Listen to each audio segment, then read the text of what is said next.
Hello everyone, welcome back to Priyanka net classes. So basically आज के इस लेक्चर में हम लोग पेपर वन का एक इम्पोर्टेंट टॉपिक करने वाले हैं। और वो टॉपिक क्या है? वो टॉपिक है आपका digital initiatives in higher education. ठीक है, ये टॉपिक बहुत ही इम्पोर्टेंट है। क्यों? क्योंकि चाहे नेट का पेपर हो चाहे सेट का पेपर हो, इस टॉपिक से हमेशा एक या दो क्वेश्चन पक्का आते ही आते हैं। ठीक है, बहुत सारे डिजिटल इनिशिएटिव्स हैं हायर एजुकेशन में, बट मैं बेसिक बेसिक और इम्पोर्टेंट वाले लेके आई हूँ जिससे मोर और लेस हर बार पेपर में पूछा जाता है। ठीक है, आज हम लोग टोटल 6 डिजिटल इनिशिएटिव्स डिस्कस करने वाले हैं। ठीक है, स्टार्टिंग फ्रॉम स्वयं। हम सबसे पहले पहले स्वयं को डिस्कस करेंगे, फिर हम स्वयं प्लस को डिस्कस करेंगे और हम देखेंगे कि दोनों में डिफरेंस क्या है, स्वयं और स्वयं प्लस में डिफरेंस क्या होता है। फिर हम स्वयं प्रभा करेंगे, उसके बाद हम करेंगे नेशनल डिजिटल लाइब्रेरी, फिर हम करेंगे शोध गंगा एंड लास्ट में हम करेंगे शोध गंगोत्री। ठीक है, तो ऐसे करके टोटल 6 डिजिटल इनिशिएटिव्स है। 6 के 6 में डिटेल में कवर करूंगी, तो वीडियो को एंड तक जरूर से देखिएगा।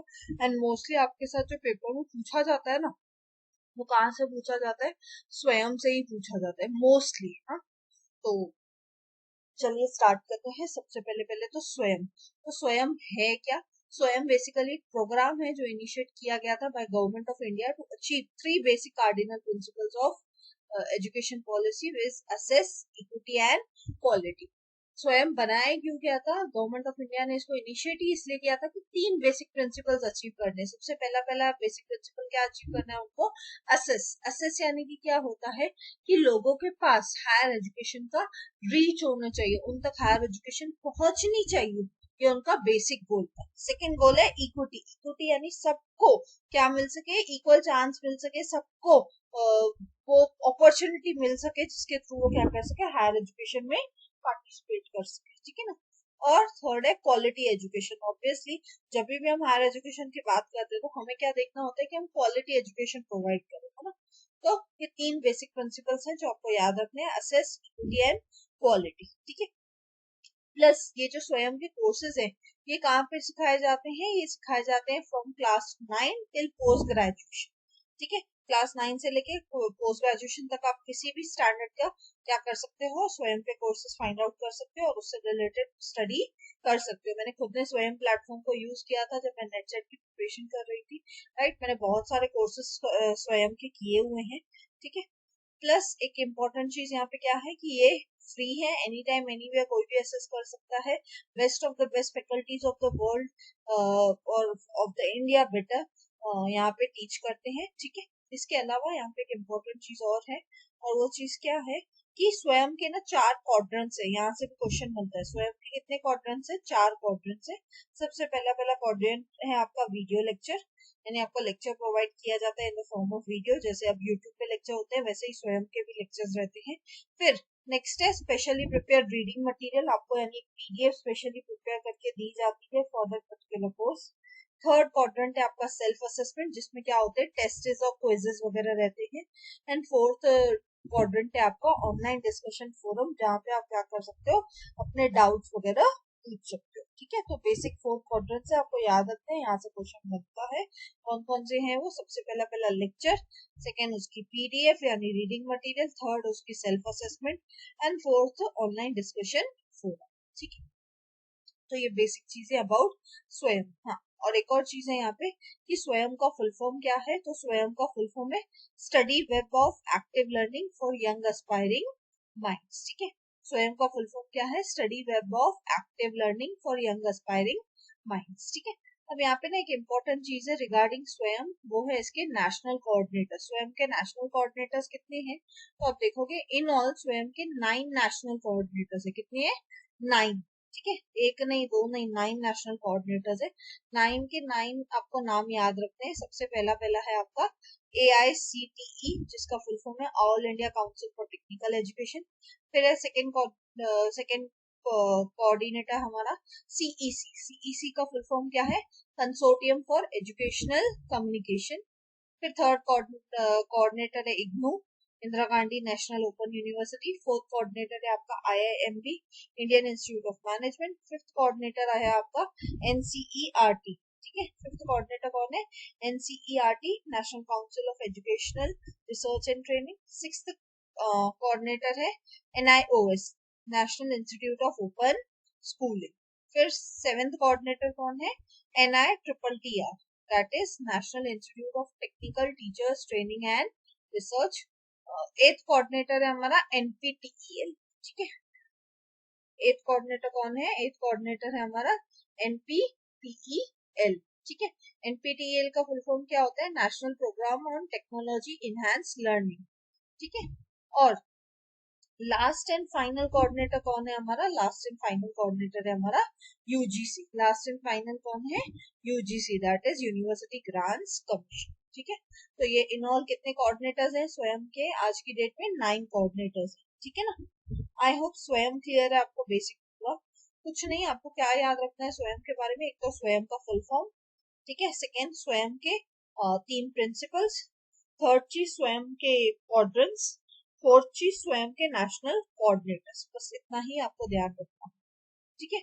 अब इसी का एक एक्सटेंशन है, स्वयं का एक्सटेंशन है जो है स्वयं प्लस। ये अभी अभी आया है लेटेस्ट, अभी कुछ दिन पहले ही स्वयं प्लस का बोलते हैं ना उद्घाटन हुआ था, इनॉग्रेशन हुआ था, ठीक है। तो स्वयं प्लस क्या है? बेसिकली स्वयं प्लस में भी अगेन स्वयं के जैसे ही स्टडी प्रोग्राम्स होंगे, ठीक है।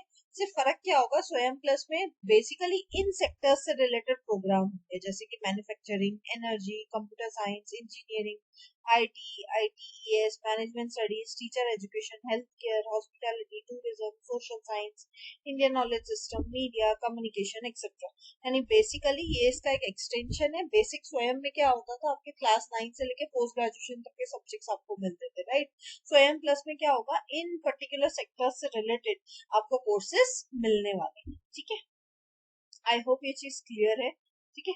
और ये लॉन्च किया गया था in collaboration with leading industry players and edtech companies, ताकि क्या आ सके? एम्प्लॉयबिलिटी आ सके और प्रोफेशनल डेवलपमेंट हो सके, ठीक है ना। और यहाँ पे एक इम्पोर्टेंट चीज ये भी दी हुई है, ये स्टैटिस्टिक्स है जो आपको याद रखना है, ठीक है। वो स्टैटिस्टिक्स क्या है कि इंडिया को अचीव करना है gross enrolment ratio of 50% by 2035 and 65% by 2047, ठीक है। आई होप ये चीज क्लियर है स्वयं प्लस के बारे में, ठीक है। क्या प्रोग्राम है, कौन से सेक्टर में, प्लीज इसको याद करने की कोशिश करिएगा, ठीक है ना। मूविंग ऑन टू, और स्वयं प्लस का फोकस क्या है? पहला पहला फोकस है building an ecosystem between learners, course providers, industry academy और स्ट्रेटेजिक पार्टनर्स। सेकंड, इसका फोकस क्या है कि हाई क्वालिटी लर्निंग पहुंचाना, सर्टिफिकेशन प्रोग्राम्स लेके आना अफोर्डेबल कॉस्ट पे। थर्ड, इसका फोकस क्या है? एम्प्लॉयमेंट फोकस प्रोग्राम्स, ठीक है। एक पर्टिकुलर सेक्टर में सपोज आप मैन्युफैक्चरिंग से रिलेटेड कर रहे हो अगर कोई कोर्स, या एनर्जी से रिलेटेड कर रहे हो, तो उन डोमेन्स में, उन सेक्टर्स में कैसे एम्प्लॉयमेंट आए, उससे रिलेटेड यहाँ पे काम किया जाता है। यहाँ पे लार्ज नंबर ऑफ ऑडियंस को, लर्नर्स को केटर करना है, specially from tyre 2 and tyre 3 towns, ठीक है। फ्लेक्सिबल ऑफरिंग्स है, यानी फ्लेक्सिबल है, आप अपने वर्नाकुलर लैंग्वेजेस में भी स्टडी कर सकते हो, और ऑनलाइन है तो आप कभी भी स्टडी कर सकते हो। Plus access to Indian knowledge system है अक्रॉस द ग्लोब, ठीक है। तो ये कुछ है आपका स्वयं प्लस के बारे में, ठीक है। इसका विजन और मिशन क्या है ये आपको ध्यान रखने की जरूरत नहीं है। हाँ, ये एक इम्पोर्टेंट चीज है। स्वयं प्लस किसका इनिशिएटिव है? ये इनिशिएटिव फंड किसके द्वारा किया गया है? By the ministry of education, department of higher education, ठीक है। और इसको अपॉइंट, मिनिस्ट्री ऑफ एजुकेशन ने किसको अपॉइंट किया as a nodal agency for Swayam plus? Swayam plus के लिए उन्होंने अपॉइंट किया है IIT मद्रास, ठीक है। IIT मद्रास का काम है कि वो स्वयं प्लस को पूरा देखे अच्छे से, ठीक है। और चेक करते हैं, नहीं, स्वयं प्लस इतना ही है, ठीक है। बेसिक बेसिक मैंने सारी चीजें बता दी आपको स्वयं प्लस के बारे में, ठीक है। अगर आप एग्जिस्टिंग स्वयं यूजर है जैसे मैं थी, तो यहाँ से आप साइन इन कर सकते हैं। अगर आप न्यू यूजर हैं तो आप यहाँ से रजिस्टर कर सकते हैं, और यहाँ पे आपका डैशबोर्ड है जहाँ पे आपको सारी चीजें दिखेंगी, ठीक है। आई होप ये चीज क्लियर है, स्वयं प्लस पूरा का पूरा, है ना। चलिए, अब नेक्स्ट डिजिटल इनिशिएटिव की तरफ बढ़ते हैं जो कि है स्वयं प्रभा, ठीक है। थर्ड डिजिटल इनिशिएटिव कौन सा है हमारा? वो है हमारा स्वयं प्रभा। स्वयं प्रभा बेसिकली क्या है? स्वयं Prabha is a group of 40 DTH channels, DTH यानी डायरेक्ट टू होम चैनल्स। यानी स्वयं प्रभा बेसिकली क्या है? ये एक ऐसा डिजिटल इनिशिएटिव है जिसमें कि जो एजुकेशनल कंटेंट है वो टीवी पे अपलोड किया जाता है। 40 चैनल्स है डेडिकेटेड, ठीक है, स्वयं प्रभा के। वहां पे आपका एजुकेशनल कंटेंट, आपको जैसे प्रोग्राम चलते हैं ना नॉर्मल टीवी चैनल्स पे, तो वैसे ही स्वयं प्रभा के अपने 40 चैनल्स है जहाँ पे अलग अलग सब्जेक्ट्स की पढ़ाई कराई जाती है, ठीक है। हाई क्वालिटी एजुकेशन प्रोग्राम्स है, 24/7 अवेलेबल रहते हैं यूजिंग द GSAT 15 सैटेलाइट। हर दिन यहाँ पे कम से कम 4 घंटे नया कंटेंट आता रहता है, और हर दिन वो कंटेंट 5 बार रिपीट होता है। यानी अगर सपोज आज कुछ नया टॉपिक आया, 4 घंटे का कुछ भी आया नया, कुछ अपलोड हुआ, तो वो पूरे दिन 5 बार और चलता रहेगा। तो इससे क्या होगा, सपोज सुबह को जैसे होता था ना, हम बचपन में कोई कार्टून मिस कर जाते थे तो हम लोग स्कूल से आने के बाद देख लेते थे, वैसे ही यहाँ पे भी हो रहा है, क्योंकि टीवी चैनल है तो वही वही प्रोग्राम दिन में बार बार टोटल 5 बार रिपीट होता है, ताकि स्टूडेंट्स अपने फ्लेक्सिबिलिटी के हिसाब से क्या कर सके, अपने कन्वीनियंस के हिसाब से देख सके, ठीक है। और ये चैनल्स अपलिंक है कहाँ से, विशाख एन गांधीनगर से। इसमें जो स्वयं प्रभा के जो बोलते हैं ना प्रोवाइडर्स है, वो कौन है, यहाँ पे कंटेंट कौन प्रोवाइड करता है स्वयं प्रभा को, IITs, UGC, CEC, है ना। और इन्फ्लिबनेट सेंटर क्या करता है, इसका वेब पोर्टल यानी इसकी पूरी वेबसाइट को मेंटेन करता है, ठीक है। तो ये है कुछ स्वयं प्रभा के बारे में, ठीक है। आई होप ये चीज क्लियर है, स्वयं प्रभा, है ना। बस यहाँ पे और कुछ नहीं है स्वयं प्रभा के बारे में। बढ़ते हैं अगले डिजिटल इनिशिएटिव की तरफ, जो कि है national digital library of India, ठीक है। नेक्स्ट डिजिटल इनिशिएटिव क्या है हमारा, national digital library of India, ठीक है। अब नाम से ही क्लियर है, ये ऐसी लाइब्रेरी है जो नेशनल लेवल पे बनाई गई है, ताकि आप क्या कर सको, एक ही जगह पे सारे कोर्सेज को पा सको, है ना। एक ही जगह पे सारी की सारी चीजें आपको मिल सके, ठीक है। To make available to the learner community learning resources through a single window. National Mission on Education through Information and Communication Technology, जिसको NMEICT बोलते हैं, इसने क्या किया है, इसने स्पॉन्सर किया है national digital library of India को। और इसकी अरेंजमेंट किसने फंड की है, मिनिस्ट्री ऑफ एजुकेशन। यानी बेसिकली NMEICT के तहत मिनिस्ट्री ऑफ एजुकेशन ने क्या किया है, इसमें फंडिंग की है national digital library of India को, ताकि पूरे के पूरे जो रिसोर्सेज हैं रिलेटेड टू हायर एजुकेशन, एक लाइब्रेरी सी बना दी, आप देख सकते हैं यहाँ पे अलग अलग टेस्ट प्रिपरेशन से रिलेटेड हो, जैसे देखो यहाँ पे UGC से रिलेटेड भी है ना, वैसे ही स्कूल या इंजीनियरिंग या साइंस अलग अलग कोर्सेज है ना, तो उससे रिलेटेड पूरी एक लाइब्रेरी सी बना दी है, जिसमें आपको कुछ भी अगर रिसोर्सेज चाहिए तो आप क्या कर सकते हो, आप यहाँ से आके डाउनलोड करके पढ़ सकते हो, ठीक है। आई होप ये चीज क्लियर है। नेशनल डिजिटल लाइब्रेरी ऑफ क्या है, इंडिया क्या है, एक तरीके से क्या हुआ, एक तरीके से लाइब्रेरी हुई जो ऑनलाइन है हमारे पास। जैसे क्या होता था, हमें कुछ भी चाहिए होता था तो अपने कॉलेजेस की लाइब्रेरी को एक्सेस करना पड़ता था फिजिकली जाकर। अब तो क्या है, अब तो यहाँ से आप एक्सेस कर सकते हो पूरा का पूरा, ठीक है ना। आई होप ये डिजिटल इनिशिएटिव क्लियर है। बढ़ते हैं अगले डिजिटल इनिशिएटिव के ऊपर, जो कि है शोध गंगा। अभी शोध गंगा क्या है, शोध Ganga is nothing but a reservoir of Indian thesis. जब भी आप अपना PhD कंप्लीट करते हो तो आप क्या सबमिट करते हो, आप अपना थीसिस सबमिट करते हो, राइट। और थीसिस जमा करने का काम, थीसिस का एक बोलते हैं ना, थीसिस को जमा करने का, उसको संभाल के रखने का काम कौन करता है, शोध गंगा का, ठीक है। तो Shodhganga is a name point to denote digital repository of Indian electronic thesis and dissertation set up by the Inflinet Center, ठीक है। शोधगंगा क्या है, ये बेसिकली एक रिपोजिटरी है जहाँ पे क्या है, जो भी हमारे इंडिया के थीसिस हैं, डेजर्टेशन है। थीसिस क्या होते हैं, जो आपको PhD जब आप करते हो तो अब आप थीसिस बनाते हो, ठीक है। और जब आप पोस्ट ग्रेजुएशन करते हो ना, तब आप डेजर्टेशन बनाते हो। जब आप अपना ब्लैक बुक बनाते हो ना post graduation, that is your dissertation. और थीसिस आप जब PhD करते हो तब करते हो, बनाते हो, ठीक है। तो ये शोधगंगा बनाया गया था ताकि जितने भी थीसिस हैं, जितने भी डेजर्टेशन है, उनको इलेक्ट्रॉनिकली स्टोर किया जाए। शोध का मतलब ये होता है, शोध stands for originates from Sanskrit word and stands for research and discovery।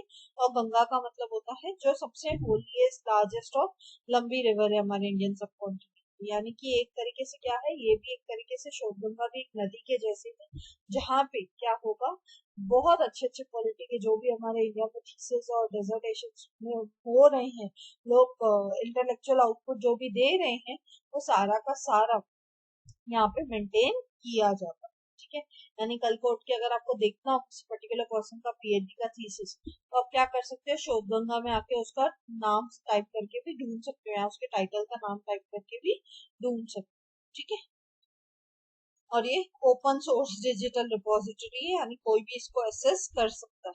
ठीक है ना, आई होप ये क्लियर है शोध गंगा क्या है ना। चलिए, अब हम आते हैं नेक्स्ट की तरफ, आज का मैं लास्ट डिजिटल इनिशिएटिव की तरफ, जो कि है शोध Gangotri. Next and last digital initiative क्या है हमारा, वो है हमारा शोध गंगोत्री। अब शोध गंगोत्री क्या है, अगेन ये रिपोजिटरी है किसका, रिसर्च इन प्रोग्रेस का, साइनोप्सिस का, पीडीएफ्स, ईएफआरस या एमआरपीस का। ठीक है, यानी बेसिकली ये क्या करता है, ये बेसिकली रिपोजिटरी उन चीजों का है जो चीजें अभी तक चल रही है, यानी अभी तक जिसपे रिसर्च खत्म नहीं हुई, अभी तक चल रही है। ठीक है, तो उन चीजों के लिए क्या बनाया गया है, शोध गंगोत्री बनाया गया। शोध मतलब ये होता है रिसर्च, गंगोत्री मतलब क्या है, जो सबसे बड़ा ग्लेशियर है हिमालय का, राइट। वैसे ही शोध गंगोत्री में भी क्या होता है, जो भी रिसर्च स्कॉलर्स है, जैसे मैं सपोज पीएचडी कर रही हूँ, तो मैं क्या हूँ, रिसर्च स्कॉलर हूँ, राइट। फिर मेरे जो गाइड होंगे वो कौन होंगे, रिसर्च सुपरवाइजर होंगे। वो लोग क्या करते हैं, उनको रिक्वेस्ट किया जाता है कि आप क्या करो, इलेक्ट्रॉनिक वर्जन सबमिट करो अपने साइनॉप्सिस का, ठीक है, अपनी यूनिवर्सिटीज को, ताकि वो रजिस्टर कर सके for the PhD programme, right. यानी आप जब भी अपना साइनॉप्सिस वगैरह कुछ भी सबमिट करते हो अपनी यूनिवर्सिटी को, तो यूनिवर्सिटी का काम है कि वो शोध गंगोत्री पे आके क्या करे, आपके साइनॉप्सिस को अवेलेबल कराए लोगों को, एंड उसके द्वारा हम क्या कर सकते हो, चीजों को मैप आउट कर सकते हैं। ठीक है, आई होप शोध गंगोत्री क्या है ये क्लियर है ना। और आप शोध गंगोत्री से ही शोध गंगा की तरफ जाते हो ना, शोध गंगोत्री टू शोध गंगा, क्यों, क्योंकि यहाँ पे तो आपने सिर्फ साइनॉप्सिस बनाया था, टॉपिक अप्रूव किया था, यहाँ पे तो जाके आप पूरा थीसिस ही अपलोड कर देते हो, राइट। तो कहीं ना कहीं क्या हो गया, शोध गंगोत्री से आप किसकी तरफ जाते हो, शोध गंगा की तरफ जाते हो। ठीक है, आई होप ये चीज क्लियर है ना, शोध गंगोत्री क्या है पूरा, है ना। यहाँ पे नंबर्स भी दिए हुए हैं कि क्या है, कितने नंबर्स क्या क्या है, तो ये आपको याद करने की जरूरत नहीं है, बस आपको पता होना चाहिए, that is more than enough. ठीक है ना, चलो, सो थैंक यू। फाइनली मैंने डिजिटल इनिशिएटिव्स डिस्कस किए, सारे नहीं किए हैं, बट ये बेसिक है जो हर बार पेपर में पूछे जाते हैं। ठीक है, ये 6 हैं जो हमेशा मैंने देखा है नेट सेट एग्जाम्स में घूम घूम के सबसे ज्यादा पूछा जाता है। इसके अलावा इक्का दुक्का कभी कुछ पूछ लेता है, बट मोस्टली यही पूछ लेता है। तो इसके अलावा भी अगर आपको डिजिटल इनिशिएटिव्स करने हो नेट एग्जाम के लिए स्पेशली, तो मैं इसके सीरीज ऑफ लेक्चर्स बना दूंगी, जिसमें मैं सारे डिजिटल इनिशिएटिव्स एक एक करके डिटेल में डिस्कस करूँ। ठीक है, बट इस लेक्चर में मैंने 6 ही डिस्कस की, क्योंकि कल महाराष्ट्र सरकार वालों का एग्जाम है, तो उनके लिए मुझे ये लेक्चर बनाना था, बट नेट वालों के लिए मैं स्पेशल जून अटेम्प्ट वालों के लिए मैं क्या कर सकती हूँ, एक एक डिजिटल इनिशिएटिव पे हम डिटेल में अलग से लेक्चर करें। ठीक है, so thank you, see you all in the next lecture. अगर आपको लेक्चर अच्छा लगा तो प्लीज लाइक कीजिए, कमेंट करके मुझे जरूर बताइए, ज्यादा से ज्यादा अपने फ्रेंड्स के साथ शेयर कीजिए, बिकॉज ज्ञान बांटने से ही बढ़ता है। एंड सब्सक्राइब कीजिए अगर आप न्यू है तो। मिलते हैं नेक्स्ट वीडियो में, till then bye, take care.